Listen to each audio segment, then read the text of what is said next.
Hey guys, and welcome back to another video. Mayam ngasi video sidi career da based over reading oidoini. Sagi career ge na hozi kari phibam da leirige kari orakpa yabage amadi kam koina leiraga career settlement phangba yabage kari changes lakpa yabage na chingbagi maramda ngasi reading se tawdoini ko. Ado ngasi ge na piles ani thonga khaidokchage pile A amadi pile B ko. Sigi orange idol figures na pile A, sigi blue idol figures na pile B. Pile ani sidagi isa isa na apama pile amamam choose tawbiraga ngasiगी reading se tabiba yagani ko ado hawrase reading se aduga isana personal reading oina hena detail oina tawbiningba leiraga nagi Instagram link to igi description box ta hapcharamge ko Instagram da changbiraga adum message thabiraga isagi slot lawbiba yani ado ngasigi reading se hawrase pile A natragana pile B sana apamado ngahtang post tawraga khanbiro reading se hawrase ko. So ngasigi oina ahanba pile A sigi orange idol figure se khanbiba ichilinaw singi oina ngasiगी career readings tagi kari advice lege vision lege career ge ba kari changes lege habdu yengminarsi ko hanba pile A gidamakta card hana pick tawzarage.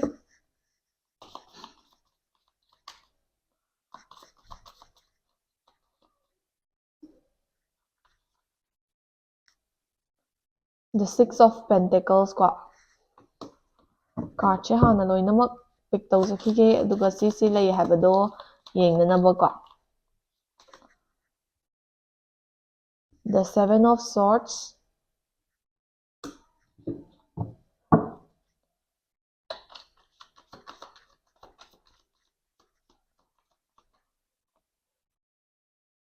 the Two of Cups ko,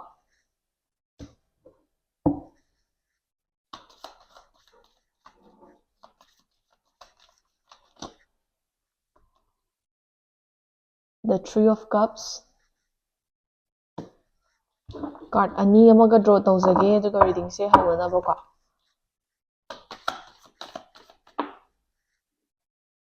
Justice,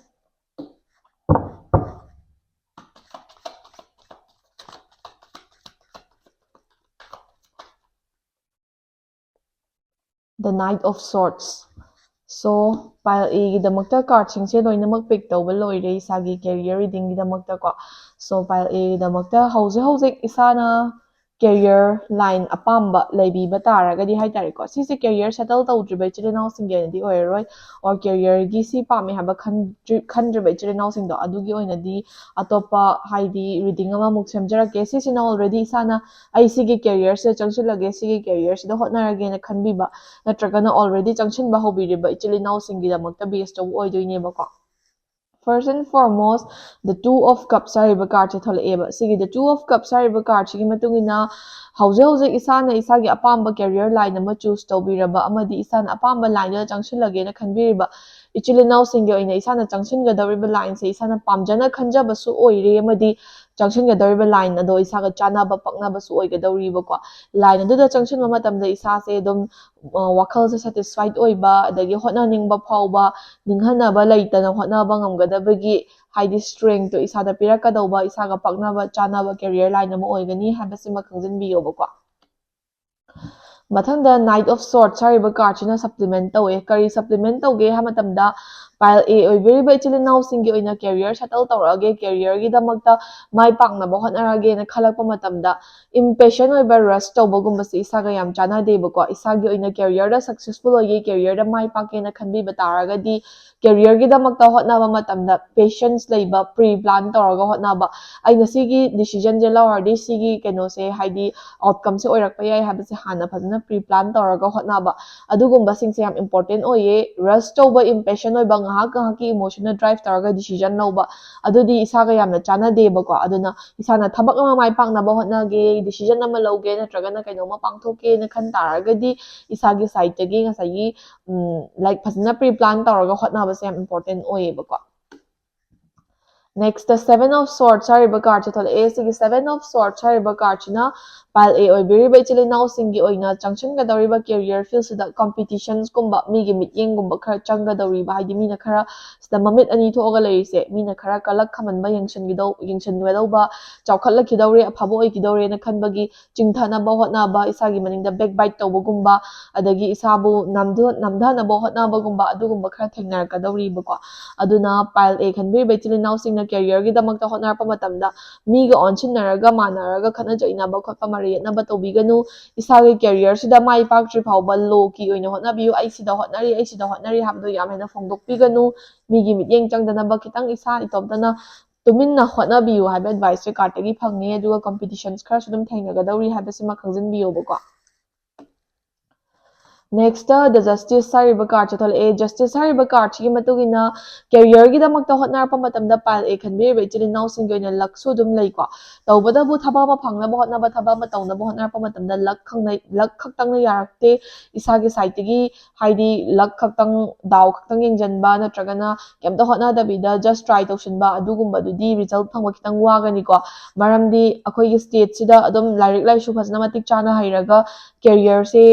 फजना settle तौबा ngamdaba नत्रगना थबक फंगजदबा मी से दुकी मतिक यामना लेबनिना competition दे यामना tough ओइबनिना दाव खक येंजनबा हाबसिदी खरा वाना थोकनीबा अदुना इसाना दावसु लेबा हाबिदि लक्सु लेबा ओइबनिना इसागी साइडगी effort तो मतिक चाना थादबा दरकार लेबा तवम थोकदो निटफुल दो फजना तौ तारगदी इसागी होटनाजमलदो लेमना मांगोय जस्टिसेबल ओइबा रिवार्ड सोजना फंगनी ना कार्डसिना advice पीबको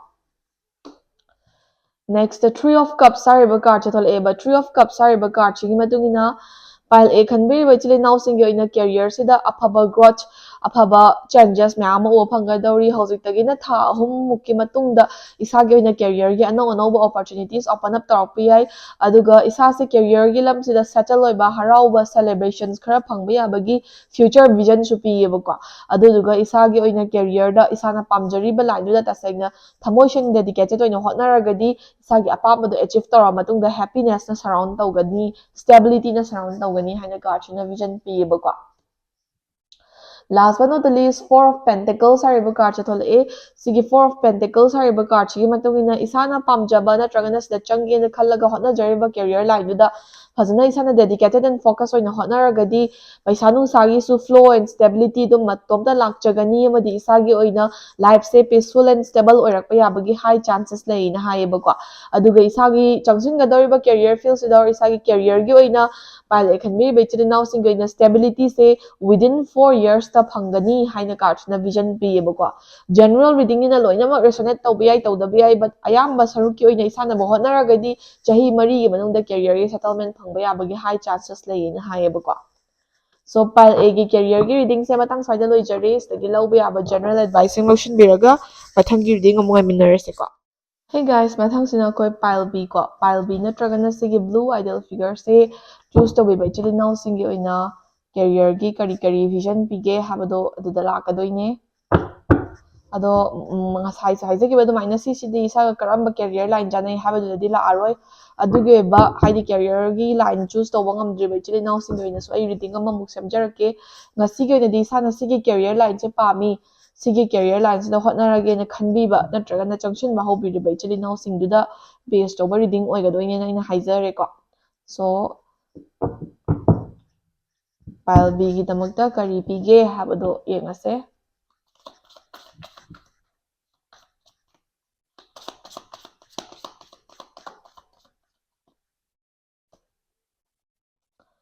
Ten of Wands हारिबा card से थलेको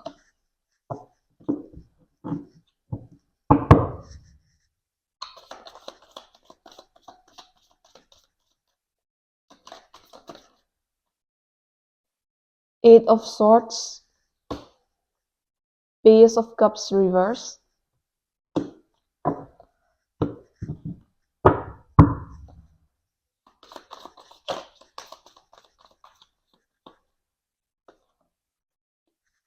the Seven of Pentacles,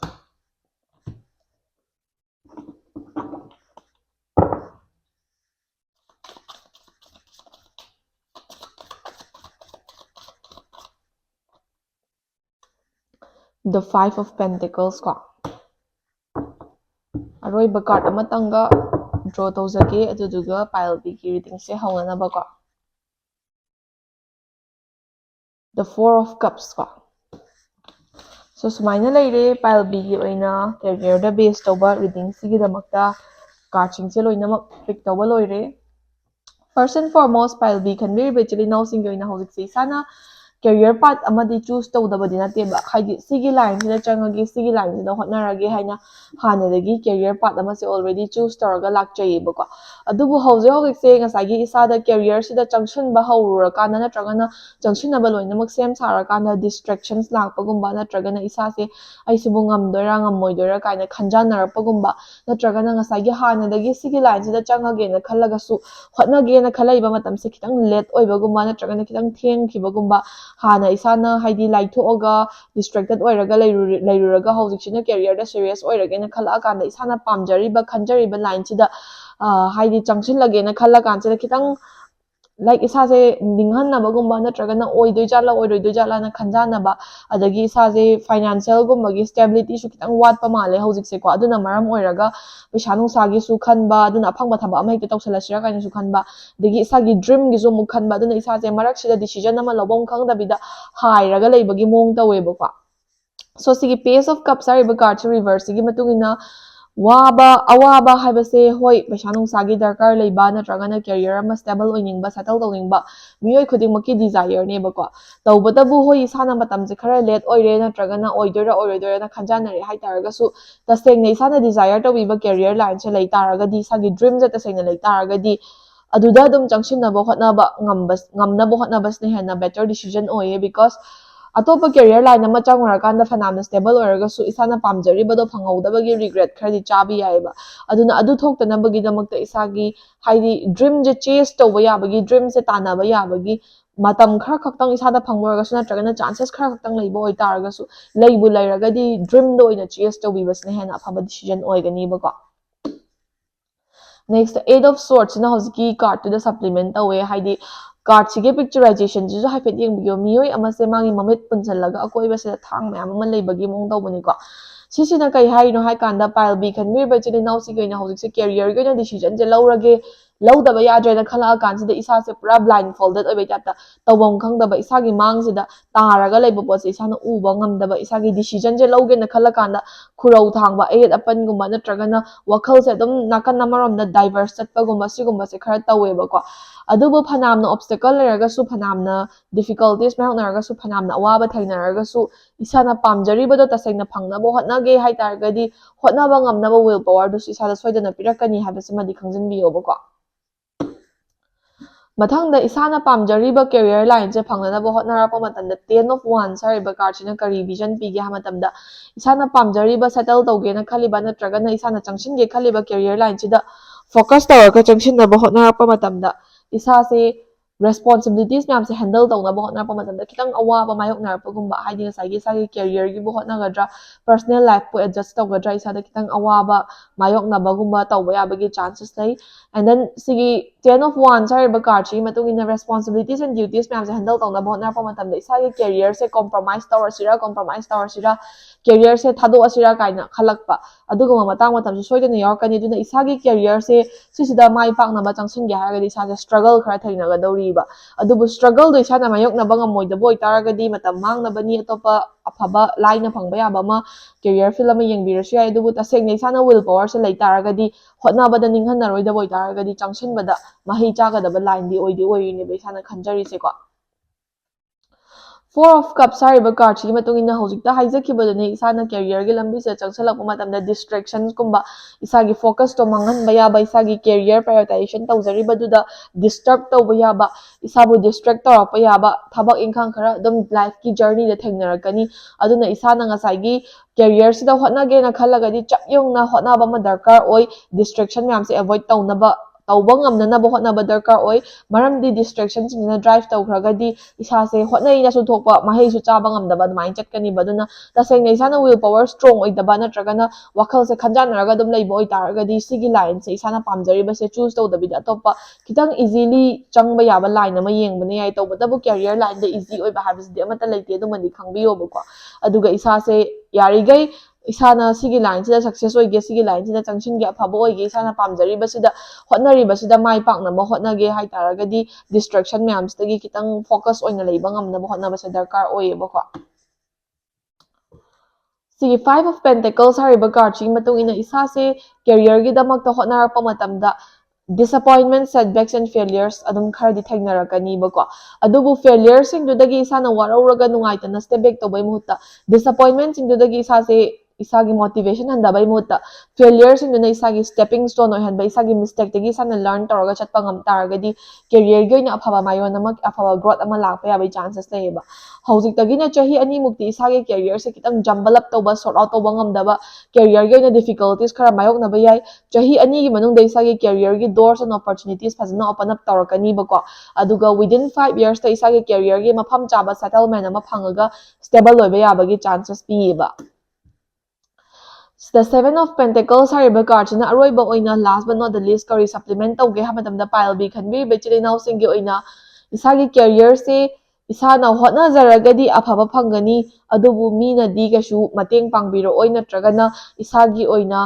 hekta joro joro free da pithorakpa adugumadi kashu leite lakshu yam hena leibo oide aduna career da settle oige career da mai pakke haragadi isagi site gi step by step tapna tapna hotna ba khangba kanba hotna ba leptaba sise yamna darkar oyebako adubu isana dumaina khangba kanba hotna ba leptaba effort che fazana thadabi taragadi career gi settlement se soidana phangba yabagi isagi achauba mafam ama career gi oina kanba yabagi chances pi aduga ngasai 5 years ki manungda career settle tawba khotba adumaina 5 years ekta changani habna te but 5 years ki manungda di soidana tawgani aduga within 7 years te isagi life se pura stable oina chatpa yabagi vision di pi adubu isana hotna bagi makhadi pole na hayebako so pile B gi oina su career gi reading se sida loire stage lawba yaba advice sing biraga mathangi reading amu ngai menarase ko thank you for watching